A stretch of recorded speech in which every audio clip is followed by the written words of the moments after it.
Bud Light profit of 7 a.m. Expanded at 7 a.m. sharp, David Toth cracked open his third Bud Light of the morning. The aluminum can hissed like a tired sigh familiar, almost comforting. Sunlight stabbed through the grimy blinds of his one-bedroom unit in his mother's aging Detroit apartment building. But David kept the lights off. He preferred the blue-gray glow of his laptop screen, where he ruled supreme or so he told himself. His fingers sticky from yesterday's pizza and last night's tears clattered across the keyboard. On a local message board titled Motor City Truthers, he typed in all caps, "Wake up, sheeple. They're turning the water into estrogen." He hit send, then leaned back, satisfied. In his mind, he was a warrior, a truth teller, ignored by the masses, but feared by the elites. In reality, the thread had two replies. LMAO, is this Davy Toth again? Someone call his mom? He's drunk before breakfast. David scrolled past them. He never read the replies. He couldn't. Not really. Because if he did, he'd see the truth. Nobody feared him. They just pitied him or mocked him behind his back like they had since second grade. That's when a new message popped up. A stranger new account. No avatar typed. Hey Dave, wasn't you the kid who brought a knife to school? 'Cause Billy Kowalski called you mommy's little retard. David froze. The Bud Light in his hand trembled. His throat tightened like it had that day 1986. Homeroom, the principal's office smelling of chalk and industrial cleaner. He'd only been 7. The knife was his grandpa's pocket knife, dull and rusted, but he thought it would make him strong, make them stop. Instead, he got suspended, labeled disturbed, and his mom had to take him to therapy for a year. Billy Kowalski, he grew up to own a body shop and post fishing photos on Facebook. Happy, normal. But before the knife, before the expulsion, there was the drinking. It started in 3rd grade, though really it began the summer after 2nd. His mom kept a 6-pack in the fridge for her nerves. One afternoon, after another day of stuttering through show and tell while kids snickered, David snuck a can. He didn't like the taste bitter, fizzy. Wrong, but 10 minutes later, something shifted. His chest loosened. His tongue felt heavier, but also freer.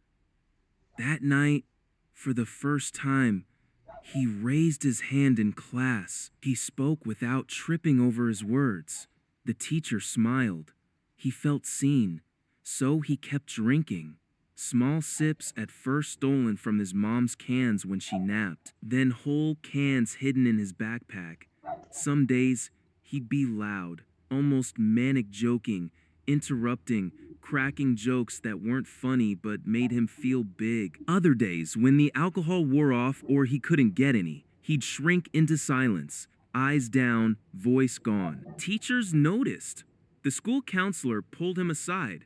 David, are you using something? He denied it, but his hands shook. They found a half-empty can in his desk after he passed out during math. He was 7 years old.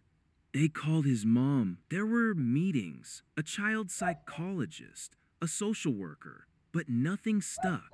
The drinking became his secret armor and then his cage. By the time he brought the knife to school, it wasn't just about the bullies. It was about the shame of being both too loud and too quiet, too much and not enough, always wrong no matter what he did. Now, at 47, staring at the screen, David's breath hitched. His fingers hovered over the keyboard, but no rage, came just a hollow ache. He typed slowly, voice thick even though no one could hear him. I just wanted them to stop laughing. He hit send, then another Bud Light, then another. The screen blurred. He tried to type more, something defiant, something cool, but all that came out was, I'm not weak. I'm not. His breath hitched. Tears rolled down his stubbled cheeks, dripping onto the greasy keyboard. He reached for the ashtray beside him, half full of cigarette butts and crumpled foil from microwave burritos, and sobbed into it, like it was the only thing that would hold him. The room spun. The Bud Light slipped from his fingers, spilling amber liquid across the linoleum. David slumped forward, forehead resting in the ashtray, tears mixing with old grease and nicotine. Outside, a garbage truck rumbled down the street. Somewhere, a neighbor laughed on the phone, and on the screen, the thread updated one last time. Elle leve, Davy's crying again. Someone check if he's dead. Nah, he'll be back tomorrow. Same time. But David didn't see it. He was already gone dreaming. Maybe of a time before the laughter, before the Bud Light, before he learned that being feared was the closest he'd ever get to being loved. And somewhere in that dream, a 7-year-old boy stood in front of his class, clear-eyed and sober, finally saying his name without flinching.